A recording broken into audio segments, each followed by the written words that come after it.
Breaking news. Maoist అగ్రనేత Devji safe అంటూ మావోయిస్టులు చెప్తున్నారు. పోలీసుల అదుపులో లేదని ప్రకటించింది ఆ పార్టీ. వికల్ప్ పేరుతో సంచలన లేఖ రిలీజ్ చేశారు మావోలు. దేవ్జీ టార్గెట్గా కేంద్ర రాష్ట్ర ప్రభుత్వాలు భారీ కుట్రను అమలు చేశాయంటూ వికల్ప్ ఆ లేఖలో ఆరోపించారు. దేవ్జీ తన ప్రాణాలు కాపాడుకోవడానికి హిడ్మా ఆచూకీ చెప్పారన్న ప్రచారం అబద్ధమంటున్నారు వికల్ప్. పోలీసులతో దేవ్జీ ఎలాంటి ఒప్పందం కుదుర్చుకోలేదని స్పష్టం చేస్తున్నారు. నవంబర్ 9న కోసాలని పార్టీ సభ్యుడు పారిపోయి తెలంగాణ పోలీసులకు లొంగిపోయాడని, కోసాలకు హిడ్మా సమాచారం మొత్తం తెలుసంటూ ఆరోపిస్తున్నారు. ఈ విషయాన్ని చికిత్స కోసం విజయవాడ వెళ్లిన హిడ్మాకు వెంటనే తెలియజేశామంటూ హిడ్మా తిరిగి అడవుల్లోకి వచ్చేందుకు సిద్ధమవుతున్న వేళ పట్టుకొని ఎన్కౌంటర్ చేశారంటూ మావోయిస్టులు ఆరోపిస్తున్నారు. వికల్ప్ పేరుతో విడుదలైన లేఖలో అనేక సంచలన ఆరోపణలు చేశారు మావోయిస్టులు. మొత్తం మీద మావోయిస్టు అగ్రనేత దేవ్జీ కూడా ఎన్కౌంటర్ అయ్యాడు లేదా పోలీసుల అదుపులో ఉన్నాడంటూ వస్తున్న వార్తల నేపథ్యంలో అతను సేఫ్గా ఉన్నారంటూ మావోయిస్టు పార్టీ ఒక సంచలన లేఖ విడుదల చేసింది. ఈ మేరకు దేవ్జీ సేఫ్గా ఉన్నారని, అలాగే హిడ్మా పట్టివేతలో దేవ్జీ ప్రమేయం పూర్తిగా మావోయిస్టు పార్టీ ఖండించింది. కామ్రేడ్ హిడ్మా అలాగే శంకర్ హత్యలపై న్యాయ విచారణ జరిపించి దోషులను కఠినంగా శిక్షించాలి, ప్రజా ఉద్యమాన్ని నిర్మించినట్టు ఆ లేఖ సారాంశం ఒక్కసారి మనం చూస్తూ ఉన్నాం. ఆ లేఖని మావోయిస్టులు విడుదల చేశారు. ఇక వికల్ప్ పేరుతో విడుదలైన ఈ లేఖలో మావోయిస్టులు అనేక ఆరోపణలు చేస్తున్నారు. ముఖ్యంగా తమ వాళ్ళని దారుణంగా పట్టుకొచ్చి చంపారంటూ మావోయిస్టులు అయితే ఆరోపిస్తున్న పరిస్థితి కనబడుతుంది. 3 రోజులు చిత్రహింసలు పెట్టి హిడ్మాను కూడా హత్య చేశారంటూ మావోయిస్టు పార్టీ ఆ సంచలన లేఖలో ఆరోపించింది. విజయవాడలో వైద్యం కోసం వచ్చిన హిడ్మాను అరెస్ట్ చేసి 3 రోజుల పాటు చిత్రహింసలకు గురి చేసి మారేడుమిల్లిలో బూటకప్పు ఎన్కౌంటర్ చేశారంటూ కూడా ఆ లేఖలో ఆరోపిస్తున్నారు. కేంద్ర హోంమంత్రి అమిత్ షా ఆధ్వర్యంలో జరిగిన హత్య అంటూ తీవ్ర వ్యాఖ్యలు చేస్తున్నారు. ఈ హత్యలకు మావోయిస్టు పార్టీ అగ్రనేత దేవ్జీ అలియాస్ తిప్పిరి తిరుపతికి ఎలాంటి సంబంధం లేదని, ఆయనపై వస్తున్న ఆరోపణలు తప్పంటూ మావోయిస్టు పార్టీ ఖండిస్తోంది. వికల్ప్ పేరుతో ఆ లేఖ రిలీజ్ చేశారు. దేశవ్యాప్తంగా సంచలనం కలిగించిన మాధ్వి హిడ్మా ఎన్కౌంటర్ నేపథ్యంలో ఇక హిడ్మా హత్యకు దేవ్జీ ప్రమేయం ఉందంటూ వస్తున్న వార్తలైతే మావోయిస్టులు ఓ క్లారిటీ ఇచ్చే ప్రయత్నం చేశారు. మరోవైపు కోసాలనే ఒక వ్యక్తి ఇచ్చిన సమాచారంతోనే హిడ్మా ఎన్కౌంటర్ జరిగిందంటూ మావోయిస్టులు ఆరోపిస్తున్నారు. ఆ వ్యక్తిని పోలీసులు అదుపులోకి తీసుకున్న తర్వాత హిడ్మాకు సంబంధించిన పూర్తి సమాచారాన్ని అతను తెలియడంతో విజయవాడలో ఉన్నాడని తెలుసుకున్న పోలీసులు అతన్ని అదుపులోకి తీసుకున్నారని, అదుపులోకి తీసుకున్నాక చిత్రహింసలకు గురి చేసి అతన్ని ఇక మారేడుమిల్లిలో ఎన్కౌంటర్ చేసినట్టుగా చెప్తున్నారు. మొత్తం మీద మళ్ళీ తాము ఉద్యమాన్ని నిర్మిస్తామని, ఎట్టి పరిస్థితుల్లో మావోయిజం అంతమైందన్న వార్తలను ఖండిస్తూ వస్తున్నారు. వికల్ప్ పేరుతో ఈ లేఖ అయితే విడుదలైంది. సంచలన ఆరోపణ చేశారు మావోయిస్టులు. అనేక బూటకపు ఎన్కౌంటర్ల ద్వారా తమ పార్టీ క్యాడర్ను హతమార్చడం ద్వారా ప్రభుత్వం తప్పులు చేస్తుందంటూ మావోయిస్టులు లేఖలు విడుదల చేయడం ఇప్పుడు సంచలనం కలిగిస్తోంది.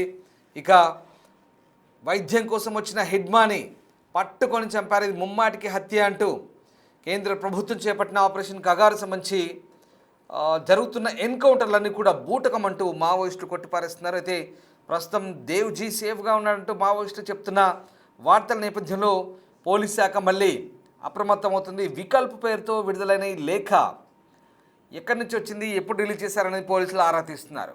మొత్తం మీద నిన్న జరిగిన తాజా ఎన్కౌంటర్లో ఛత్తీస్గఢ్ బీజాపూర్ అడవుల్లో జరిగిన ఎన్కౌంటర్లు దాదాపు 19 మంది మావోయిస్టులు మట్టుబెట్టబడ్డారు. అందులో 3 జవాన్లు కూడా చనిపోయారు. సో ఈ ఎన్కౌంటర్ ఎదురుకాల్పులు మళ్ళీ మావోయిస్టుల ఉనికిని చాటుతున్నాయి. మావోయిస్టులు ఇంకా పూర్తిగా ఎలిమినేట్ కాలేదు, ఇంకా ఉన్నారనే వ్యవహారం మళ్ళీ తెర మీదకి వచ్చింది. ఇక ఈ మొత్తం వ్యవహారాన్ని మళ్ళీ దేవ్జీ నేతృత్వంలోనే జరుగుతున్నట్టుగా పోలీసులు భావిస్తున్నారు. నిన్నటి ఎన్కౌంటర్తో అప్రమత్తమైన భద్రతా బలగాలు పూర్తి స్థాయిలో మళ్ళీ కూంబింగ్ను స్టార్ట్ చేసే ప్రారంభించాయి.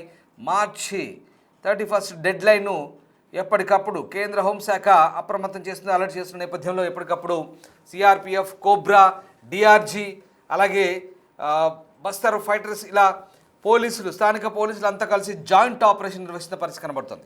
రైట్, మా ప్రతినిధి శివశంకర్ రాజమండ్రి నుంచి జాయిన్ అవుతున్నారు. శివశంకర్, రంపచోడవరం అలాగే మారేడుమిల్లి పరిధిలో జరిగిన ఎన్కౌంటర్లన్నీ బూటకం, కేవలం హింసించి చంపారు హిడ్మాన్ అంటూ ఒక ఆరోపణ అయితే, దేవ్జీ అనే నేత బతికే ఉన్నాడు, సేఫ్గానే ఉన్నాడు, అలాగే అతనికి హిడ్మా హత్యలో ప్రమేయం ఏమాత్రం లేదు, వేరే వ్యక్తి ఇచ్చిన సమాచారంతో హిడ్మాన్ హతమార్చారంటూ మావోయిస్టులు వికల్ప్ పేరుతో ఒక లేఖనైతే రిలీజ్ చేశారు. ఆ లేఖ పూర్తి సారాంశం ఏంటి, ప్రస్తుతం ఈ లేఖ గురించి ఎలాంటి చర్చ జరుగుతుంది? మావోయిస్టుల అగ్రనేత హిడ్మా ఎన్కౌంటర్ తర్వాత అనేక కథనాలు బయటకు వస్తున్నాయి, అనేక లేఖలు బయటకు వస్తున్నాయి. అయితే తాజాగా వచ్చిన ఒక వికల్ప పేరుతో వచ్చిన ఒక లేఖ మాత్రం సంచలనం సృష్టిస్తుందని చెప్పుకోవాలి. ఎందుకంటే దీనిలో ఒక కీలక విషయాన్ని అయితే మావోలు వెల్లడించారని చెప్పుకోవాలి. దీనిలో మెయిన్ గా చూసుకున్నట్లయితే మావోల అగ్రనేతగా ఉన్న దేవ్జీ ఎక్కడ ఉన్నారు, పోలీసుల అండర్ లోనే ఉన్నారు, అతన్ని చూపించాలంటూ కూడా గతంలో ఒక లేఖ రిలీజ్ చేశారు. అయితే దీని నేపథ్యంలోనే వికల్ప పేరుతో వచ్చిన ఆ లేఖలో అయితే క్లియర్ గా మెన్షన్ చేశారు. ఇది కారణ అడవిలో ఉండే, అంటే కట్టిక అడవిలో ఉండే ఒక బృందానికి సంబంధించిన వ్యక్తి రాసిన లేఖ. అయితే దీనికి సంబంధించి దండకారణ్యం స్పెషల్ జోన్ కమిటీగా ఉన్న వ్యక్తి వికల్ప అనే అధికార ప్రతినిధి ఎవరైతే ఉన్నారో ఆ మీడియా అధికార ప్రతినిధి అతను రిలీజ్ చేసిన లేఖ కావడం మరొక సంచలనంగా మారింది. ఎందుకంటే గతంలో లేఖ రిలీజ్ చేసింది కేంద్ర మావోయిస్ట్ కమిటీకి సంబంధించిన అధికార ప్రతినిధి. అయితే ఇక్కడ దండకారణ్యానికి సంబంధించిన స్పెషల్ జోన్ కమిటీకి సంబంధించి వికల్ప పేరుతో వచ్చిన ఆ లేఖ ఏదైతే ఉందో అందులో దేవ్జీ సేఫ్ అంటూ కూడా ఒక మెసేజ్ అయితే పంపించే ప్రక్రియ చేశారు. అయితే దీనికి సంబంధించి ఆ దేవ్జీ పోలీసుల అండర్ లో లేరు, అతను ఇచ్చిన సమాచారం మేరకే హిడ్మాన్ చంపారన్నది అవాస్తవం 100%. కేంద్రం అలాగే రాష్ట్రం రెండు కలిసి ఒక బోటకపు అబద్ధాన్ని సృష్టిస్తున్నాయి. మావోల మీద ఏదైతే నమ్మకం ఉంటుందో ఆ నమ్మకాన్ని సన్నగిల్లే విధంగా ఈ చర్యలనే ఉన్నాయి. అయితే మారేడుమిల్లిలో జరిగిన ఎన్కౌంటర్ అంతా కూడా బోటకపు ఎన్కౌంటర్ అంటూ కూడా వారి లేఖ మొత్తంలో రాసుకొని వచ్చిన పరిస్థితి కనిపిస్తుంది. అయితే దీనికి సంబంధించి కామ్రేడ్ హిడ్మా అలాగే మారేడుమిల్లిలో చనిపోయారు, అలాగే టెక్ శంకర్ రంపచోడవరంలో ఎన్కౌంటర్ అయ్యారు. ఈ రెండు ఎన్కౌంటర్లు కాదు, హత్యలే. దీనిపైన న్యాయ విచారణ జరిపించాలి, దోషులను కఠినంగా శిక్షించాలనేది ప్రధానంగా ఒక పాయింట్ అయితే కామ్రేడ్ హిడ్మాకు సంబంధించి ఆయన ఎన్కౌంటర్ కి సంబంధించి కామ్రేడ్ దేవ్జీ కారణం అంటూ కూడా ఇచ్చిన స్టేట్మెంట్ అంతా కూడా బోటకం అనేది ఒకటి. అయితే మరొక విషయం ఏంటంటే క్లియర్ గా దీంట్లో మెన్షన్ చేసింది, ఏదైతే విజయవాడ విద్యం కోసం వచ్చిన మా హిడ్మాని పట్టుకుని పోలీసులకు సమాచారం ఇచ్చారు. పోలీసులు అతన్ని విజయవాడలోనే పట్టుకుని తీసుకొచ్చి బోటకపై ఎన్కౌంటర్ చేశారనేది క్లియర్ గా లేఖలో మెన్షన్ చేసుకుంటూ వచ్చారు. అయితే ఈ పోలీసులకు సమాచారం ఇచ్చిన వ్యక్తుల్లో ముగ్గురు ప్రధానంగా ఉన్నారని కూడా చెప్తున్న పరిస్థితి కనిపిస్తుంది. ఆ ముగ్గురులో చూసుకున్నట్లయితే మనకి రెండు ఘటనలకు సంబంధించి విజయవాడ, ఎన్టీఆర్, కోనసీమ, ఏలూరు, కాకినాడ జిల్లాలో మొత్తం 50 మంది మావోయిస్టులను అరెస్టులు, అలాగే విజయవాడ తీసుకువెళ్తానని విజయవాడ హిడ్మా రావడానికి ఏదైతే ప్రధాన కారణంగా ఉన్న ఒక కలప వ్యాపారి అంటే ఫర్నిచర్ చేసే వ్యక్తి, అదే విధంగా ఒక బిల్డర్ అంటే సివిల్ కాంట్రాక్టర్, అలాగే అల్లూరు సీతారామరాజు జిల్లాకి సంబంధించిన ఐటీడీబీ పనులు చేసే ఒక కాంట్రాక్టర్, ఈ ముగ్గురే కారణం అంటూ కూడా లేఖలు క్లియర్ గా మెన్షన్ చేశారు. వాళ్ళతో పాటుగా ఏదైతే మావోయిస్టుల నుంచి పారిపోయి కాంగ్రెస్ ఆచూకీ తెలిపిన ఒక వ్యక్తి కూడా ఉన్నారు. అతను కోస్టల్ దళానికి సంబంధించిన వారుగా అయితే చెప్తున్నారు. అయితే కోస్టల్ నుండి పారిపోయిన తర్వాత ఇదైతే తెలంగాణ పోలీసులు ఏకకాలంలో పట్టుకోవడానికి కారణం అయ్యారు. చూసుకున్నట్లయితే ఈ పోలీసులకి ఆ కోస్టల్ నుంచి వెళ్ళిన వ్యక్తి ఏపీ పోలీసులకి చిక్కిన తర్వాత అతను మొత్తం సమాచారాన్ని ఇచ్చాడు.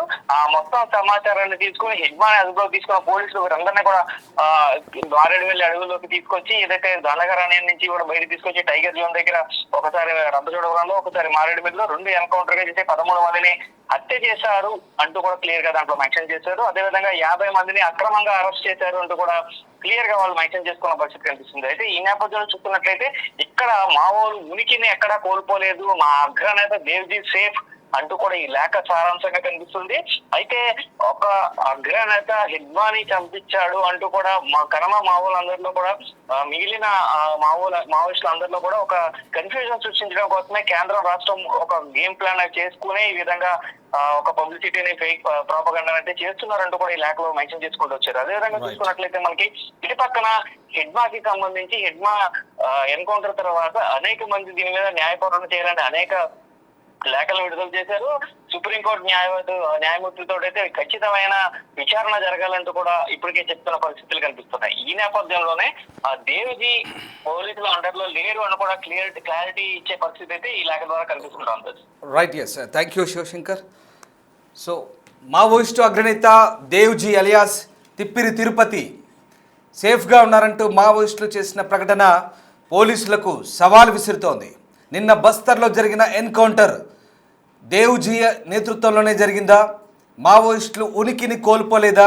మావోయిస్టులు ఇంకా పదుల సంఖ్యలో ఉనికిలో ఉన్నారనే వార్తలతో ఒక్కసారిగా పోలీసులు కూడా మళ్ళీ అప్రమత్తమైన పరిస్థితి. ఆపరేషన్ కగార్ పేరుతో March 31 డెడ్ లైన్ సంబంధించి ఎప్పటికప్పుడు కేంద్ర హోంశాఖ నుంచి వస్తున్నటువంటి గైడ్ లైన్స్ ఆధారంగా పోలీసు బలగాలు జాయింట్ ఆపరేషన్ నిర్వహిస్తున్నప్పటికీ మారేడుమిల్లి, రంపచోడవరం లాంటి ఎన్కౌంటర్లో అగ్రనేతలు హతమార్చారు. అలాగే మల్లోజుల, అలాగే ఆశన లాంటి అగ్రనేతల లొంగుబాటు తర్వాత కూడా మావోయిస్టు శకం ముగుస్తుందనుకుంటున్న తరుణంలో మళ్ళీ వికల్ప్ పేరుతో ఒక లేఖ రిలీజ్ చేయడం, హిడ్మా హతమవ్వడానికి దేవ్జీ ప్రమేయం లేదంటూ మావోయిస్టులు ఖండించడం, అంతేకాకుండా ఇంకా మళ్ళీ ఉద్యమాన్ని నిర్మిస్తామంటూ మావోయిస్టులు మళ్ళీ ఈ లేఖలో పేర్కొనడంతో సంచలనంగా మారుతుంది.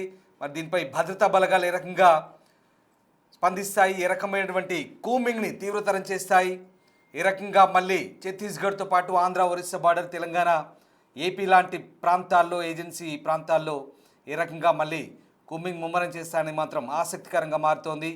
ఇక March 31 డెడ్ లైన్ ఎక్కువ రోజులు లేదు.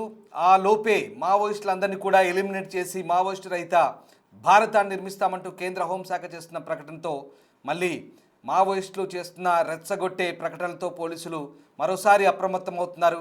ఈసారి ఏకంగా పోలీసులకు సవాల్ విసురుతూ మావోలు చేసినటువంటి ప్రకటనలు పోలీస్ శాఖలో మళ్ళీ ఆసక్తికర చర్చకు దారితీస్తున్నాయి. అంతేకాదు పోలీస్ శాఖను మరింత అప్రమత్తం చేస్తున్నాయి.